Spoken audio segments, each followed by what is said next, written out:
15 अगस्त 1947 200 सालों की गुलामी सहने के बाद भारत अंग्रेजों के क्रूर शासन से आजाद हो चुका था। भारत आजादी की खुशी तो मना रहा था, लेकिन अंग्रेजों ने भारत को ये खुशी दर्द के साए में समेट कर दी थी। अंग्रेजों ने भारत के सीने पर एक लकीर खींचकर उसे हिंदुस्तान और पाकिस्तान में बांट दिया था। इस बंटवारे से कुछ लोगों को तो सरकारी कुर्सियां मिल गई, लेकिन करोड़ों लोगों को इस बंटवारे से सिर्फ जख्म मिले। ना चाहते हुए भी लोगों को अपना घर, अपनी जमीन, अपना काम, अपना शहर और अपना देश छोड़कर रातों रात भागकर एक तरफ से दूसरी तरफ जाना पड़ा। जो लोग अपनी धरती को छोड़कर जाने के लिए तैयार नहीं हुए, उनका कत्ल किया जाने लगा। चप्पा चप्पा कम्युनल वायलेंस की चपेट में था। इस हिंसा के चलते पाकिस्तानी जमीन से ज्यादातर हिंदू और सिख अपनी जान और इज्जत बचाकर भारत की तरफ भाग आए। वही भारत से भी लाखों मुस्लिम पाकिस्तानी सरहदों की तरफ भाग निकले। पुरखों द्वारा अखंड भारत के लिए लड़ी गई लड़ाई के बाद मिली ये आजादी नासूर बनकर रह गई थी। नफरत और हिंसा का ये आलम था कि जब अपना सब कुछ छोड़कर लोग इधर से उधर जाती ट्रेनों में सवार होते थे तो मंजिल तक वो नहीं बल्कि उनकी लाशें पहुंचती थी। ये आजादी जिसके लिए हजारों क्रांतिकारी हंसते हंसते फांसी के फंदे से झूल गए थे, उस आजादी के बाद हुए इस पार्टीशन ने लगभग 10 लाख लोगों से उनकी जिंदगी और करीब 1.5 करोड़ लोगों से उनका घर छीन लिया था। लेकिन सोचने वाली बात यह है कि आखिर ये पार्टीशन हुआ ही क्यों? हमेशा अंग्रेजों के अत्याचार के खिलाफ मिलकर खड़े होने वाले हिंदू और मुस्लिम आखिर एक दूसरे के खून के प्यासे कैसे बन गए? अनेकता में एकता की मिसाल वाले देश में आखिर ऐसा क्या हुआ कि बड़े से बड़ा नेता भी देश को 2 टुकड़ों में बंटने से रोक नहीं पाया? ब्रिटिश इंडिया के समय भारत में कई प्रिंसली स्टेट्स थी जहां राजाओं की सत्ता थी और वहां ब्रिटिशर्स इनडायरेक्टली रूल करते थे, जबकि बाकी के इंडिया पर उनका डायरेक्ट रूल था। अंग्रेजों की नीतियों और उनके अत्याचार के खिलाफ 1857 में ही एक बड़े आंदोलन की शुरुआत हो चुकी थी। इस साल हिंदुओं और मुस्लिमों ने एक साथ मिलकर अंग्रेजों के खिलाफ विद्रोह किया था। उस दौरान ईस्ट इंडिया कंपनी ने एनफील्ड P53 राइफल इंट्रोड्यूस की थी, जिसे लोड करने के लिए सोल्जर्स को ग्रीस कार्ट्रिजेस के एंड को दांतों से काटना पड़ता था। कार्ट्रिजेस में गाय और सुअर की चर्बी होने की बात फैल जाने से दोनों धर्मों के सिपाहियों ने मिलकर देश में विद्रोह की ऐसी ज्वाला भड़काई कि अंग्रेजों की भारत में सत्ता खोते खोते बच पाई थी। 1857 की क्रांति के मात्र 2 साल बाद ही बंगाल में भी इंडिगो रिवॉल्ट तेज हो गया था। इस तरह साल और फिर दशक बदलते गए और धीरे धीरे पूरे देश में अंग्रेजों के खिलाफ एक माहौल बनने लगा। जो भी आंदोलन होते थे उनमें हिंदू और मुस्लिम समेत हर कम्युनिटी के लोग एक ही सुर में ब्रिटिश गवर्नमेंट का विरोध करते। ये वो समय था जब लोगों में रिलीजन से ज्यादा नेशनलिज्म की भावना थी। सबसे ज्यादा विद्रोह का सामना अंग्रेजों को बंगाल में देखने को मिलता था। बड़े बड़े इंटेलेक्चुअल्स, रेवोल्यूशनरीज और लीडर्स बंगाल की धरती से ही खड़े होकर ब्रिटिशर्स की नाक में दम कर रहे थे। उस समय बंगाल ब्रिटिश इंडिया का सबसे बड़ा प्रोविंस था, जिसमें आज के वेस्ट बंगाल, असम, बिहार, झारखंड, ओडिशा और बांग्लादेश समेत और भी कई क्षेत्र शामिल थे।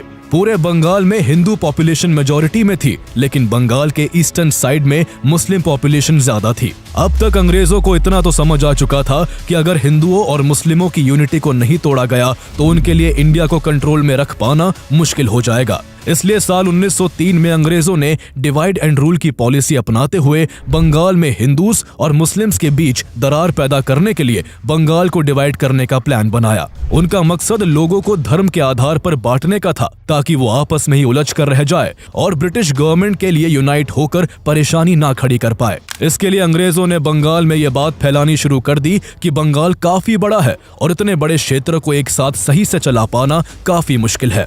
इस तरह जहां वो हर जगह बंगाल के बंटवारे के पीछे एडमिनिस्ट्रेटिव रीजन दे रहे थे, तो वही ईस्टर्न साइड जहां मुस्लिम कम्युनिटी मेजॉरिटी में थी, अंग्रेजों द्वारा उन्हें ये बोला जा रहा था कि बंगाल के इतने बड़े होने की वजह से इस साइड गवर्नमेंट की पॉलिसीज का बेनिफिट नहीं पहुंच पाता है। लेकिन डिवीजन के बाद इस क्षेत्र पर खास ध्यान दिया जाएगा। इसके बाद 20 जुलाई 1905 को बंगाल डिवीजन का अनाउंसमेंट कर दिया गया, जिसका बंगाल के लोगों ने भारी विरोध किया। तब तक इंडियन नेशनल कांग्रेस भारतीय लोगों की आवाज बन चुकी थी और कांग्रेस के नेताओं ने भी इस डिवीजन के फैसले का पुरजोर विरोध किया। कांग्रेस लीडर्स को पता था कि ये सब अंग्रेज केवल लोगों को धर्म के आधार पर बांटने के लिए कर रहे हैं, लेकिन इतने विरोध के बावजूद 16 अक्टूबर 1905 को बंगाल को 2 हिस्सों में बांट दिया गया। पहला वेस्टर्न साइड बंगाल ओडिशा और बिहार जैसे क्षेत्रों को मिलाकर बंगाल बना रहा, जबकि दूसरा ईस्टर्न साइड बंगाल और असम को मिलाकर ईस्टर्न बंगाल एंड असम बना दिया गया। इस डिवीजन से ये हुआ कि जो मुस्लिम कम्युनिटी विभाजन से पहले बंगाल में माइनॉरिटी में थी, वो अब ईस्टर्न बंगाल एंड असम में मेजॉरिटी में आ चुकी थी।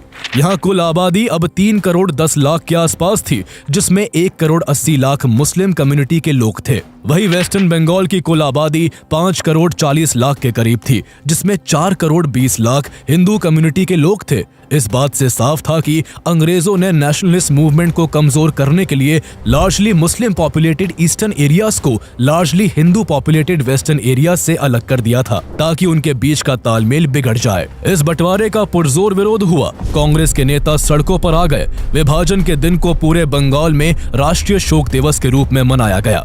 विरोध में स्वदेशी मूवमेंट भी शुरू हुआ, जिसमें ब्रिटिश सामानों का बहिष्कार और स्वदेशी सामानों को बढ़ावा दिया गया। धीरे धीरे यह आंदोलन पूरे देश में फैलने लगा। बाल गंगाधर तिलक ने इस आंदोलन का प्रचार बंबई और पुणे में किया। वही अजीत सिंह और लाला लाजपत राय ने पंजाब और उत्तर प्रदेश में इस आंदोलन को फैलाने का काम किया। रविंद्रनाथ टैगोर ने इसके खिलाफ अमार सोनार बांग्ला गीत लिखा, जो आंदोलनकारियों के लिए विरोध जताने का जरिया बन गया। 1906 में कलकत्ता में हुए कांग्रेस अधिवेशन की अध्यक्षता दादा भाई नौरोजी ने की, जहां पहली बार अंग्रेजों से सेल्फ गवर्नेंस की मांग रखी गई। इस तरह भारत में एक बार फिर नेशन वाइड मूवमेंट की शुरुआत हो गई। लेकिन इस दौरान वो भी हो रहा था जो ब्रिटिशर्स चाहते थे। अब ईस्टर्न बंगाल एंड असम में मुस्लिम पॉपुलेशन मेजॉरिटी में थी, इसलिए कई मुस्लिम एक्टिविस्ट ने इस विभाजन को एक अपॉर्चुनिटी के रूप में देखा। वो जिस तरह पहले कांग्रेस के साथ मिलकर अंग्रेजों का विरोध करते थे, इस बार उन्होंने ऐसा नहीं किया, बल्कि इसके ऑपोजिट कई मुस्लिम नेताओं ने अंग्रेजों का सपोर्ट करते हुए पार्टीशन के खिलाफ जारी मूवमेंट का विरोध किया। वो इस पार्टीशन से खुश थे, क्योंकि अब उन्हें लगता था कि ईस्ट बंगाल की वजह से उन्हें ज्यादा पॉलिटिकल और सोशल कंट्रोल मिलेगा। इस दौरान उनके अंदर एक और बात बिठाई गई कि कांग्रेस तो केवल हिंदुओं की पार्टी है, वो तो केवल हिंदुओं का पक्ष रखती है। ऐसे में ईस्ट बंगाल के मुस्लिम एक्टिविस्ट को लगने लगा था कि देश अगर आजाद हो भी गया तो सत्ता कांग्रेस संभालेगी और फिर हिंदुओं का ही राज होगा। इन विचारों ने उन्हें मुस्लिमों के रिप्रेजेंटेटिव के तौर पर एक सेपरेट मुस्लिम पार्टी बनाने के लिए प्रेरित कर दिया, जो मुस्लिम कम्युनिटी की आवाज को ब्रिटिश गवर्नमेंट के आगे रख सके। कांग्रेस भी ये सब भांप चुकी थी कि अंग्रेजों ने भेदभाव के गहरे बीज देश में बो दिए हैं, जिससे आंदोलन की दिशा भटक सकती है। इसलिए कांग्रेस के दिग्गज नेताओं ने बार बार साफ किया कि कांग्रेस पूरे देश की पार्टी है और कांग्रेस का सपना एक यूनाइटेड सेक्युलर इंडिया का है, जिसकी छतरी के नीचे हर मजहब के लोग मिलकर रहेंगे। कांग्रेस में जो मुस्लिम नेता थे, उन्होंने भी सबसे यही बात कही, लेकिन अब देर हो चुकी थी। अंग्रेजों का प्लान काम कर गया था और एक ही सुर में बोलने वाले नेताओं के बीच अब दरार पड़ चुकी थी। कुछ मुस्लिम नेताओं ने कांग्रेस के बराबर में मुस्लिम कम्युनिटी के रिप्रेजेंटेशन के नाम पर एक इंडिपेंडेंट ऑर्गेनाइजेशन बनाने का फैसला किया। इसके गठन के लिए सितंबर 1906 में लखनऊ में एक बैठक आयोजित की गई, जिसमें भारत के कई मुस्लिम प्रतिनिधियों ने भाग लिया। इस बैठक में पॉलिटिकल पार्टी के फॉर्मेशन पर विचार किया गया। इस दौरान सबसे बड़ा role All India Mohammedan Educational Conference AIMEC का था, जिसे सर सैयद अहमद खान ने 1886 में मुसलमानों को एजुकेशन देने के लिए बनाया था। इस ऑर्गेनाइजेशन को पॉलिटिक्स से दूर रखा गया था, लेकिन 30 दिसंबर 1906 को जब AIMEC का 20th सेशन ढाका में आयोजित किया गया, जिसमें लगभग 3000 डेलीगेट्स ने भाग लिया था, तो उन्होंने मिलकर AIMEC से पॉलिटिक्स पर लगा बैन हटा दिया। इसके बाद all India Muslim league AIML का फॉर्मेशन हुआ। इस नाम का सजेशन नवाब ख्वाजा सर सलीमुल्लाह बहादुर ने दिया था। इस तरह ऑल इंडिया मुस्लिम लीग का गठन हुआ, जिसके फाउंडर्स ख्वाजा सलीमुल्लाह, विकार उल मुल्क, सैयद अमीर अली, सैयद नबी उल्लाह, खान बहादुर गुलाम और मुस्तफा चौधरी थे। लीग के पहले ऑनरी प्रेसिडेंट सर सुल्तान मोहम्मद शाह बने। ऑल इंडिया मुस्लिम लीग अपने फॉर्मेशन के बाद कई पहलुओं पर काम करने में लगी हुई थी। एक तरफ उसके लीडर्स देश भर के मुसलमानों का समर्थन कांग्रेस से मुस्लिम लीग की तरफ शिफ्ट करने की कोशिश में लगे थे, तो दूसरी ओर ब्रिटिश गवर्नमेंट की गुड बुक्स में रहने के लिए मुस्लिम लीग के लीडर्स ब्रिटिशर्स के प्रति खूब वफादारी दिखा रहे थे। इसका असर ये हो रहा था कि लीग द्वारा जब भी मुस्लिम कम्युनिटी के हितों और अधिकारों के लिए कोई मांग उठाई जाती, तो अंग्रेज उस पर खास ध्यान देते थे। ऐसे में 1908 में मुस्लिम लीग ने अमृतसर में एक अधिवेशन आयोजित किया, जिसमें मुस्लिमों के लिए सेपरेट इलेक्टोरेट की मांग उठाई गई। इसके बाद ब्रिटिश गवर्नमेंट सुधार के नाम पर 1909 में मॉर्ली मिंटो रिफॉर्म्स लेकर आती है, जिसमें सेपरेट इलेक्टोरेट्स का सिस्टम लागू कर दिया गया। इसके तहत सिर्फ मुस्लिम लोग ही मुस्लिम कैंडिडेट्स के लिए वोट कर सकते थे। ये सब साफ तौर पर हिंदू और मुस्लिम कम्युनिटी के बीच की खाई को और भी गहरा करने के लिए किया गया था। यही से देश में कम्युनलिज्म बढ़ता चला गया और भारत में पहली बार रिलीजन के नाम पर पोलराइजेशन की शुरुआत हो गई। कांग्रेस ने मॉर्ली मिंटो रिफॉर्म्स का पुरजोर विरोध किया, लेकिन कुछ नहीं हो सका। मुस्लिम लीग ने सेपरेट इलेक्टोरेट हासिल करके न केवल कांग्रेस को एक डिप्लोमेटिक और आइडियोलॉजिकल हार दी, बल्कि इससे लीग ने भारतीय मुस्लिमों का भी भरपूर समर्थन हासिल किया। अब मुस्लिम कम्युनिटी की एक बड़ी तादाद को लगने लगा था कि मुस्लिम लीग ही उनके लिए ज्यादा बेनिफिशियल है। अंग्रेज भारत को हिंदू और मुस्लिम में बांटकर बहुत खुश थे और उन्हें अनुमान था कि अब देश की राजनीति किस दिशा की तरफ मुड़ चुकी है। इसका एक सबूत सेपरेट इलेक्टोरेट को लागू करने के बाद उस समय के वायसरॉय लॉर्ड मिंटो द्वारा अपने दोस्त को लिखे लेटर में देखने को मिलता है, जिसमें उन्होंने लिखा था कि हम सेपरेट इलेक्टोरेट बनाकर भारत में ऐसा घातक विष बो रहे हैं जिसकी फसल बहुत कड़वी होगी। साल 1911 में अंग्रेजों ने ईस्टर्न बंगाल और वेस्टर्न बंगाल को फिर से एक कर दिया, लेकिन बंगाल का बंटवारा करके उन्हें जो चाहिए था वो उन्हें मिल चुका था। लगातार हिंदू और मुस्लिम नेताओं के बीच बढ़ती इस खाई को पाटने के लिए एक मुस्लिम कांग्रेस लीडर मोहम्मद अली जिन्ना आगे आते हैं। जिस साल मुस्लिम लीग का गठन हुआ था, उसी साल जिन्ना ने कांग्रेस को ज्वाइन किया था। वो एक बैरिस्टर थे जो लंदन से पढ़कर आए थे। उनकी लाइफस्टाइल मुस्लिम ट्रेडिशन से बिल्कुल अलग थी। वो कट्टरपंथी मौलाना और मौलवियों के कड़े आलोचक थे और कांग्रेस की सेक्युलर आइडियोलॉजी के बहुत बड़े समर्थक थे। उनका मानना था कि देश में धर्म के आधार पर कोई भी भेदभाव नहीं होना चाहिए। भारत की आजादी के लिए वो कांग्रेस और मुस्लिम लीग में एकता करवाना चाहते थे, ताकि दोनों मिलकर एक साथ अंग्रेजों के खिलाफ आवाज बुलंद कर सके। इसके लिए दोनों तरफ तालमेल बिठाना जरूरी था। इसलिए जिन्ना कांग्रेस में रहते हुए साल 1913 में मुस्लिम लीग को भी ज्वाइन कर लेते हैं। अब कांग्रेस और मुस्लिम लीग के बीच जिन्ना एक ब्रिज की तरह बन गए थे। उन्हीं के प्रयासों से 1916 में मुस्लिम लीग और कांग्रेस का ज्वाइंट सेशन हुआ, जिसमें दोनों पार्टियों के बीच लखनऊ पैक्ट साइन हुआ। इस पैक्ट के तहत पॉलिटिकल पार्टीज ने रिलीजियस माइनॉरिटीज को प्रोविंशियल लेजिस्लेचर्स में पार्टिसिपेशन देने का फैसला किया।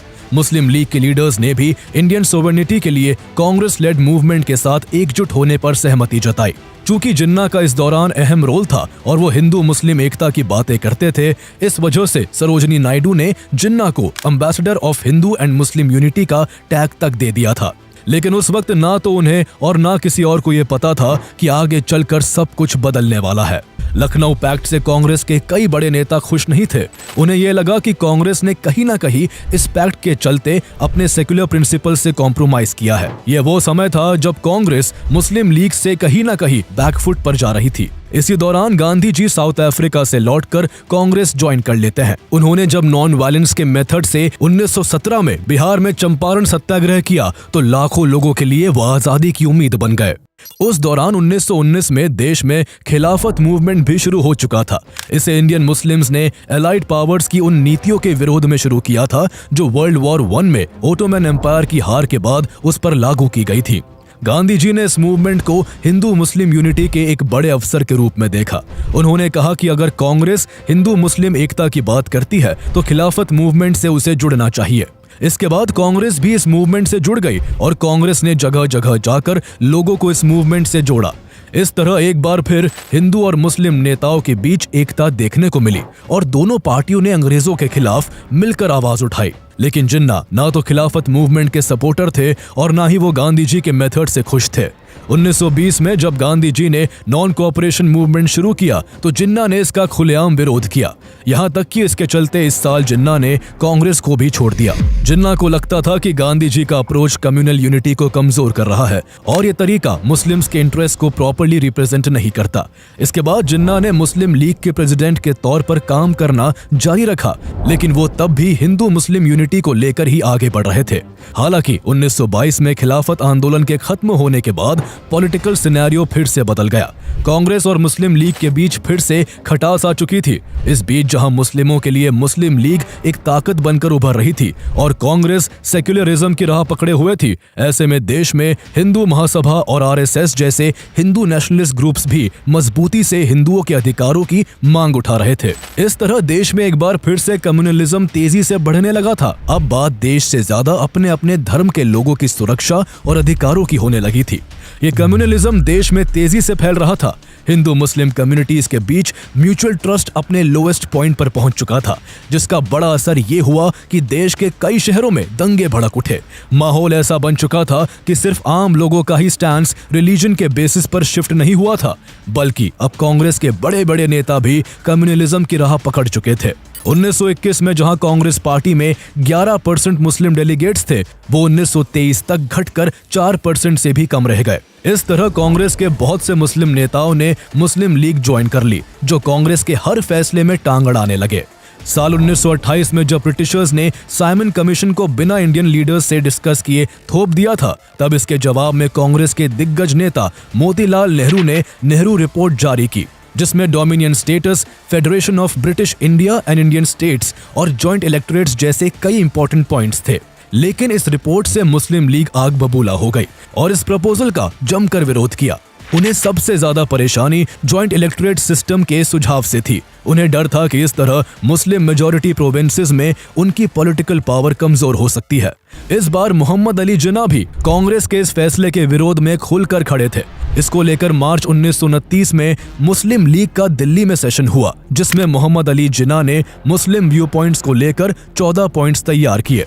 इनमें कई डिमांड्स थी, जैसे कि सभी लेजिस्लेचर्स और इलेक्टेड बॉडीज में मुस्लिम्स की एडिक्वेट रिप्रेजेंटेशन हो, किसी भी मुस्लिम मेजॉरिटी प्रोविंस को माइनॉरिटी में ना बदला जाए और गवर्नमेंट सर्विसेज और सेल्फ गवर्निंग बॉडीज में मुस्लिम्स की उचित भागीदारी हो। इसके अलावा एक मांग ये भी थी कि सेंट्रल और स्टेट कैबिनेट्स में 1/3 मुस्लिम मेंबर्स हो और किसी भी लेजिस्लेचर में कोई बिल तभी पास हो जब 3/4 माइनॉरिटी कम्युनिटी उसे अपने हितों के खिलाफ ना माने। जिन्ना के ये डिमांड जिन्नास 14 पॉइंट्स के नाम से फेमस हुए, जो आगे चलकर मुस्लिम लीग के फ्यूचर एजेंडास की नींव बने। जिन्ना को उम्मीद थी कि कांग्रेस उनके इन सभी पॉइंट्स को तवज्जो देगी, लेकिन कांग्रेस ने उनके अमेंडमेंट्स को स्वीकार नहीं किया। इससे नाराज होकर जिन्ना ने आगे कोई भागीदारी करने से इनकार कर दिया और ये ऐलान भी किया कि अब वो इंडियन नेशनल कांग्रेस से कोई संबंध नहीं रखेंगे। उनका पॉलिटिक्स से अब मन ऊब चुका था, इसलिए 1930 में वो पॉलिटिक्स से किनारा करके लंदन चले गए। जिन्ना के बाद मुस्लिम लीग के प्रेसिडेंट अल्लामा इकबाल बने, जिन्होंने कभी सारे जहां से अच्छा हिंदुस्तान हमारा जैसा देशभक्ति गीत लिखा था। लेकिन वही अल्लामा इकबाल पहले ऐसे मुस्लिम लीग के नेता बने जिन्होंने 29 दिसंबर 1930 को पहली बार अपने भाषण के जरिए भारत में एक अलग मुस्लिम राज्य की मांग की। उन्होंने अपने भाषण में कहा कि Punjab, North West Frontier Province, Sindh और बलोचिस्तान को मर्ज करके एक सिंगल मुस्लिम स्टेट बना देना चाहिए।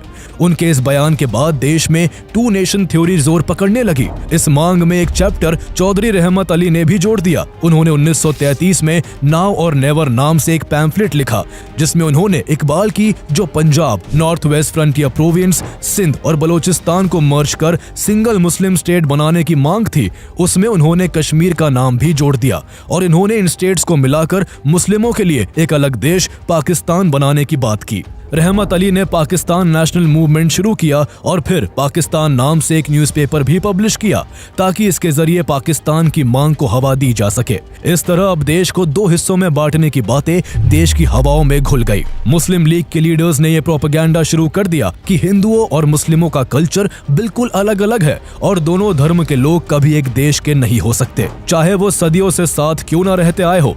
यह थ्योरी मुसलमानों के बीच खूब लोकप्रिय हो रही थी, लेकिन कांग्रेस नेताओं ने इसका जमकर विरोध किया और ऐसी हर मांग को सिरे से नकार दिया। इसी दौरान 1935 में जिन्ना लंदन से वापस भारत आ गए, लेकिन इस बार वो अपनी सेक्युलर आइडियोलॉजी को पीछे छोड़कर आए थे। उन्हें देश में जो माहौल बनता दिख रहा था, उससे अब उनका स्टांस भी यूनाइटेड सेक्युलर इंडिया से सेपरेट मुस्लिम नेशन की तरफ मुड़ चुका था। उनका कांग्रेस से मतभेद काफी बढ़ चुका था। वो गांधी जी को पहले से ही पसंद नहीं करते थे, वही अब जवाहरलाल नेहरू से भी उनकी दूरियां बढ़ गई थी। इसी बीच Britishers Government of India Act 1935 लेकर आते हैं, जिसका मकसद भारत की गवर्नमेंट के लिए फर्दर प्रोविजंस बनाने का था। ये एक्ट भारतीयों को ज्यादा पॉलिटिकल पावर और रिस्पॉन्सिबिलिटी देने की दिशा में एक इम्पोर्टेंट स्टेप था। 1937 में इसी गवर्नमेंट ऑफ इंडिया एक्ट के तहत कांग्रेस और मुस्लिम लीग जैसी पार्टियों के बीच प्रोविंशियल इलेक्शंस हुए, जिसमें मुस्लिम लीग को बुरी हार का सामना करना पड़ा।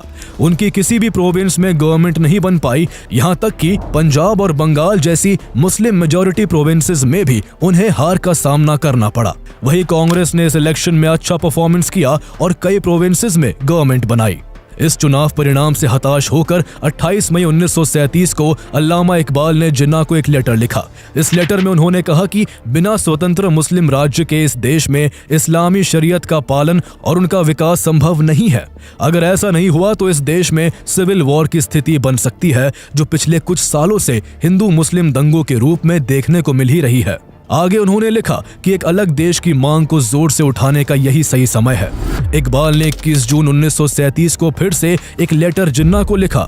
उन्होंने बताया कि इंग्लैंड से वापस रवाना होने से पहले लॉर्ड लोथियन ने उनसे कहा था कि भारत की एकता में आई दरार का एकमात्र हल अब केवल देश का बंटवारा है।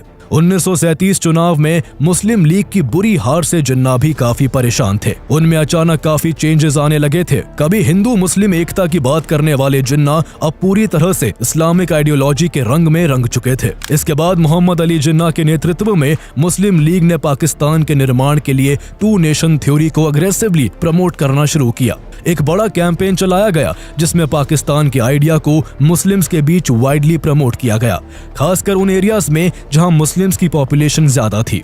मुस्लिम्स को बार बार ये बोला गया कि कांग्रेस एक हिंदू पार्टी है और वो केवल हिंदूज के इंटरेस्ट को रिप्रेजेंट करती है।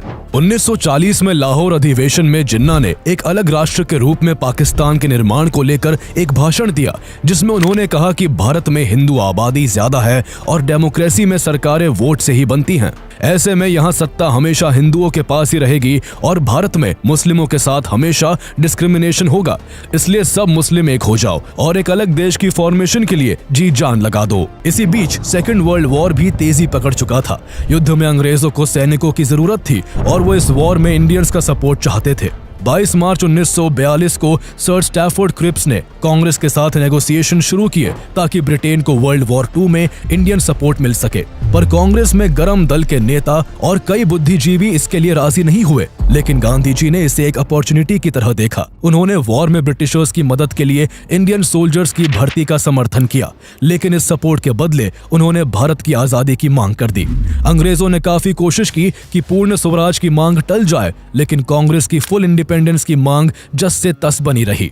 जब अंग्रेज इसके लिए नहीं माने तो गांधी जी ने डू और डाई का नारा देते हुए अगस्त 1942 में क्विट इंडिया मूवमेंट की शुरुआत कर दी। पूरे देश में आंदोलन हवा की तरह फैल गया। ऐसे में जहां देश की हर गली हर रास्ते पर ब्रिटिश राज के खिलाफ बगावत की चिंगारी भड़क रही थी, तब इस दौरान मुस्लिम लीग अंग्रेजों की नजर में अपने नंबर बनाने में लगी हुई थी। जिन्ना और मुस्लिम लीग ने ब्रिटिशर्स वॉर एफर्ट का अनकंडीशनल सपोर्ट किया और क्विट इंडिया मूवमेंट का खूब विरोध करते हुए मुस्लिम कम्युनिटी से भी इस आंदोलन का हिस्सा न बनने की अपील की। अंग्रेजों के लिए मामला साफ था। एक तरफ उनकी हाँ में हाँ करने वाली मुस्लिम लीग थी और दूसरी तरफ उनको देश से खदेड़ने के लिए तैयार बैठी कांग्रेस थी। इसलिए जहां ब्रिटिश गवर्नमेंट दबी आवाज में मुस्लिम लीग की पाकिस्तान की डिमांड को सपोर्ट कर रही थी, तो वही सरकार कांग्रेस से चिढ़कर उसके नेताओं को जेल में बंद कर रही थी। कांग्रेस के बड़े बड़े नेताओं के अभाव में मुस्लिम लीग को पाकिस्तान बनाने के प्रोपेगेंडा को फैलाने का अच्छा मौका हाथ लग गया। लीग के नेताओं ने सब मुस्लिमों के बीच अलग देश की मांग के लिए आवाज उठाने की अपील की। खासकर Punjab, North West Frontier Province, Sindh, Balochistan और बंगाल जैसे मुस्लिम मेजॉरिटी क्षेत्रों में इस बात को जन जन तक पहुंचाया गया। इसके बाद एक बड़ी मुस्लिम आबादी का सपोर्ट मुस्लिम लीग ने हासिल कर लिया था। गांधी जी को अब देश के 2 टुकड़ों में बंटने की काफी संभावनाएं लगने लगी थी। वो इससे चिंतित थे और इसको रुकवाने के लिए जिन्ना को समझाना चाहते थे। वो सितंबर 1944 में 9 तारीख से 27 तारीख के बीच बंबई में 14 बार जिन्ना से बात करने उनके रेजिडेंस पर गए, लेकिन जिन्ना पाकिस्तान की मांग से जस से तस नहीं हुए। गांधी जी ने एक बार जिन्ना को यह ऑफर भी दिया कि अगर वो देश को बांटने की जिद छोड़ दे तो उन्हें आजाद भारत का प्रधानमंत्री बना दिया जाएगा, लेकिन जिन्ना अपनी डिमांड पर डटे रहे।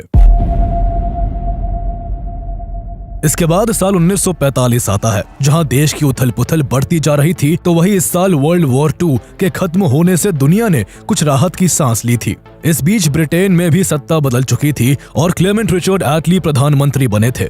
इस दौरान एक तरफ ब्रिटेन वर्ल्ड वॉर 2 के चलते वैसे ही कमजोर हो चुका था और उसके लिए अपनी कॉलोनीज को सही से चला पाना मुश्किल हो रहा था, तो दूसरी ओर भारत में बढ़ते आंदोलनों ने ब्रिटिश गवर्नमेंट की नाक में दम कर रखा था। ऐसे में ब्रिटेन को मजबूरन भारत को आजाद करने के लिए मानना पड़ा। इसके बाद क्लेमेंट एटली ने इंडिया के लिए एक कॉन्स्टिट्यूएंट असेंबली बनाने और उसका कॉन्स्टिट्यूशन तैयार करने के उद्देश्य से मार्च 1946 में 3 सदस्यीय कैबिनेट मिशन को भारत भेजा। इस मिशन के सामने एक बड़ी चुनौती ये थी कि पावर ट्रांसफर किसको और कैसे की जाए। एक तरफ मुस्लिम लीग थी जो मुस्लिमों के लिए पाकिस्तान चाहती थी, दूसरी ओर कांग्रेस थी जो एक यूनाइटेड इंडिया के पक्ष में थी। जनवरी 1946 में जो प्रोविंशियल इलेक्शंस हुए थे, उसमें मुस्लिम लीग ने मुस्लिम मेजॉरिटी एरियाज में शानदार परफॉर्मेंस कर मुस्लिम सीट्स में 87% की मेजॉरिटी हासिल की थी, जिस वजह जिन्ना मुस्लिमों के समर्थन का हवाला देकर पाकिस्तान की डिमांड को मजबूती के साथ कैबिनेट मिशन के आगे रख रहे थे। कोई फैसला तभी हो सकता था जब दोनों पार्टियां एक पॉइंट पर सहमत होती, इसलिए शिमला कॉन्फ्रेंस में मिशन ने दोनों दलों के बीच समझौता कराने की कोशिश की, लेकिन काफी बातचीत के बाद भी कोई सॉल्यूशन नहीं निकला। ऐसे में मिशन ने मई 1946 में अपना खुद का प्रस्ताव पेश किया, जिसे कैबिनेट मिशन प्लान कहा गया। कैबिनेट मिशन प्लान के तहत इंडिया को आजादी बिना पार्टीशन के दी जानी थी। इस योजना के अनुसार प्रोविंसेस को 3 ग्रुप्स में बांटा गया था। ग्रुप ए में Madras, central provinces, UP, Bihar, Bombay और उड़ीसा शामिल थे, जहां हिंदू पॉपुलेशन मेजॉरिटी में थी। वही ग्रुप बी में Punjab, Sindh, North West Frontier Province और बलोचिस्तान को रखा गया, जबकि ग्रुप सी में बंगाल और असम थे। ग्रुप बी और ग्रुप सी में मुस्लिम पॉपुलेशन की मेजॉरिटी थी। जिन्हें पहले पाकिस्तान की मांग से पीछे हटना मंजूर नहीं था, वो इस प्लान के लिए एक बार में ही राजी हो गए।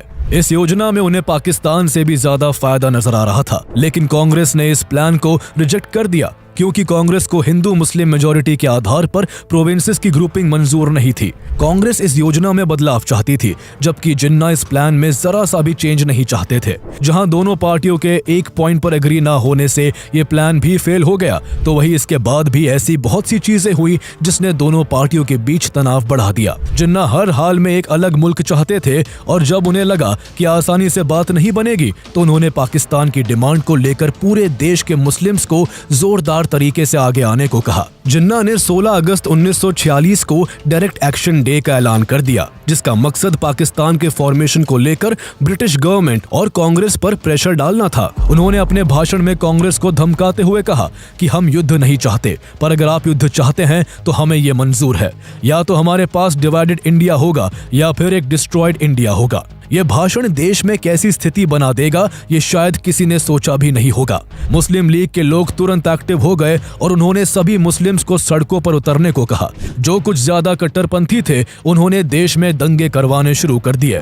इसकी शुरुआत सबसे पहले कलकत्ता से हुई। उस समय हुसैन सुहरावर्दी बंगाल के मुख्यमंत्री थे, जो मुस्लिम लीग के नेता भी थे। उन्होंने अपने पद का गलत फायदा उठाते हुए मुस्लिम कट्टरपंथियों को कलकत्ता में हिंदुओं को मारने की खुली छूट दे दी। कलकत्ता में हिंदू पॉपुलेशन मेजॉरिटी में थी, इसलिए मुस्लिम लीग हिंदुओं को मारकर या भगाकर कलकत्ता से खाली करना चाहती थी, ताकि कलकत्ता में मुस्लिम आबादी ही बचे और कलकत्ता पाकिस्तान का हिस्सा बन जाए। हुसैन सुहरावर्दी ने पुलिस के भी हाथ बांध दिए ताकि कोई बीच बचाव के लिए न आ सके। इसके बाद कलकत्ता ने अपने इतिहास का सबसे बुरा दिन देखा। वहां बड़े पैमाने पर खून खराबा होने लगा। पहले ही दिन हजारों हिंदू मारे गए, जिसके जवाब में हिंदू गुट भी यूनाइट होकर रिटेलिएट करने लगे। इससे खून खराबा दोगुना हो गया। मुस्लिम लीग द्वारा फैलाई गई इस क्रूर और निर्मम घटना को द ग्रेट कलकत्ता किलिंग्स के नाम से भी जाना जाता है। यह वायलेंस बाद में नोआखली, बिहार, पंजाब, उत्तर प्रदेश और नॉर्थ वेस्टर्न फ्रंटियर प्रोविंस जैसे अन्य रीजन्स में भी फैल गया। हर तरफ मार काट का मंजर था। मजहब के नाम पर ब्रूटल वायलेंस ने देश के विभाजन की डिमांड को और भी मजबूत कर दिया था। जवाहरलाल नेहरू और सरदार पटेल जैसे कांग्रेस के बड़े नेताओं को भी अब लगने लगा था कि ऐसी क्रूर हिंसाओं से तो अच्छा ही है कि देश 2 टुकड़ों में बट जाए। भारत में ऐसी बढ़ती हिंसाओं और कांग्रेस और मुस्लिम लीग के एकमत न होने से ब्रिटेन के प्राइम मिनिस्टर क्लेमेंट एटली बहुत फ्रस्ट्रेट हो चुके थे।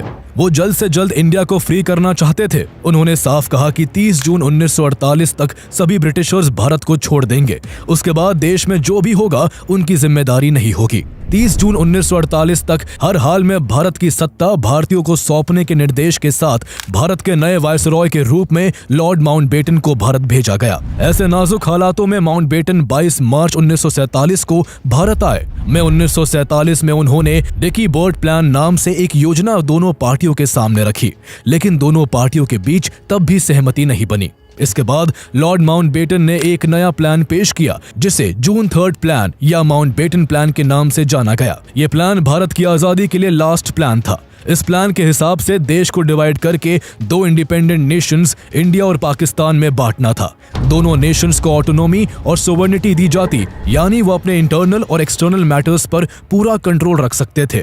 साथ ही दोनों नेशंस को अपना कॉन्स्टिट्यूशन बनाने का अधिकार था। इस प्लान को कांग्रेस और मुस्लिम लीग दोनों ने एक्सेप्ट कर लिया। इस प्लान को इंडियन इंडिपेंडेंस एक्ट 1947 के जरिए इम्प्लीमेंट किया गया, जिसे ब्रिटिश पार्लियामेंट में पास किया गया और 18 जुलाई 1947 को रॉयल एसेंट मिल गया। इसी इंडियन इंडिपेंडेंस एक्ट 1947 के तहत पंजाब और बंगाल का पार्टीशन किया गया, जिसमें ईस्ट पंजाब और वेस्ट बंगाल भारत में रहे, जबकि वेस्ट पंजाब और ईस्ट बंगाल को पाकिस्तान में शामिल कर दिया गया। सिंध और north Western Frontier province NWFP ने पाकिस्तान में ज्वाइन करने का फैसला किया। इस तरह Sindh, North Western Frontier Province, Balochistan, West Punjab, East Bengal और सिलेट को मिलाकर पाकिस्तान बना। इसके अलावा सभी प्रिंसली स्टेट्स को चॉइस दी गई कि या तो वो इंडिया या पाकिस्तान में से किसी एक को ज्वाइन कर सकते हैं या फिर इंडिपेंडेंट रह सकते हैं। पावर ट्रांसफर की डेट 15 अगस्त 1947 तय की गई थी, जिस दिन भारत और पाकिस्तान दोनों को आजादी मिलनी थी। लेकिन लॉर्ड माउंटबेटन के लिए एक ही दिन 2 अलग अलग जगहों पर जाकर पावर हैंडओवर करना पॉसिबल नहीं था। इसलिए 14 अगस्त को पाकिस्तान को इंडिपेंडेंट किया जाता है और अगला दिन 15 अगस्त भारत की आजादी का दिन बनता है। लेकिन सबसे बड़ी बात इस दौरान ये थी कि देश 2 हिस्सों में बंट तो गया, लेकिन किस देश का बॉर्डर कहां लगता है यह आजादी के दिन तक भी अंग्रेजों ने नहीं बताया था। दरअसल जून 1947 में ही बाउंड्रीज को तय करने के लिए सर साइरिल रैडक्लिफ की अध्यक्षता में बाउंड्री कमीशन का गठन किया गया था। रैडक्लिफ ना तो इससे पहले भारत आए थे और ना उन्हें भारत के कल्चर और ज्योग्राफी के बारे में कुछ खास नॉलेज थी, लेकिन फिर भी उन्होंने केवल 5 हफ्तों में ब्रिटिश इंडिया के पेपर मैप पर एक लकीर खींचकर देश को 2 टुकड़ों में बांट दिया था। 17 अगस्त 1947 को वो सीमा रेखा घोषित की गई जो इंडिया और पाकिस्तान को अलग करती थी, जिसे रैडक्लिफ लाइन कहा गया। रैडक्लिफ लाइन के तहत भारत को 3 हिस्सों वेस्ट पाकिस्तान, ईस्ट पाकिस्तान और इंडिया में डिवाइड किया गया। उस समय कम्युनिकेशन के जरिए इतने एडवांस नहीं थे कि आसानी से सही बाउंड्रीज के बारे में जनता को बताया जा सके, इसलिए एक बड़े केओस का माहौल बन गया। लाखों घर एक ही झटके में दूसरे देश की सीमा के अंदर हो चुके थे। पाकिस्तान से हिंदू और सिख लोग अपना घर, जमीन, कारोबार सब छोड़कर भारत के लिए निकल पड़े। वही लाखों मुस्लिम लोग भी अपना सब समेटकर भारत से पाकिस्तान जाने लगे। लेकिन लोगों के लिए एक जगह से दूसरी जगह जाना लगभग मौत के दरिया को पार करने जैसा था, क्योंकि हर तरफ कम्युनल राइट्स का मंजर था। मार काट और खून खराबा आम बात बन चुकी थी।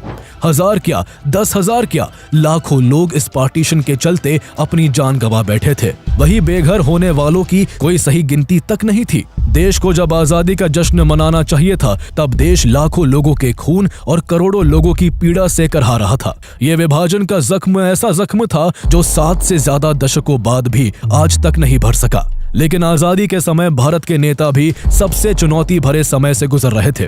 उन्होंने भारत से पाकिस्तान को अलग होते देख लिया था, लेकिन अब भी 500 से ज्यादा प्रिंसली स्टेट्स थी जिन्हें भारत और पाकिस्तान में से किसी एक को चुनने की स्वतंत्रता दी गई थी। सरदार वल्लभ भाई पटेल ने देश के इतिहास में इन स्वतंत्र रियासतों को एकजुट करने का सबसे महत्वपूर्ण काम किया। इनमें से कुछ रियासतें भारत का अहम अंग थी, जिनके पाकिस्तान में चले जाने से भारत बिल्कुल ही अधूरा रह जाता। ऐसे में सरदार सरदार वल्लभ भाई पटेल ने महीनों तक देश के इन सभी राज्यों का दौरा कर इन्हें भारत में मर्ज करने की कोशिश की।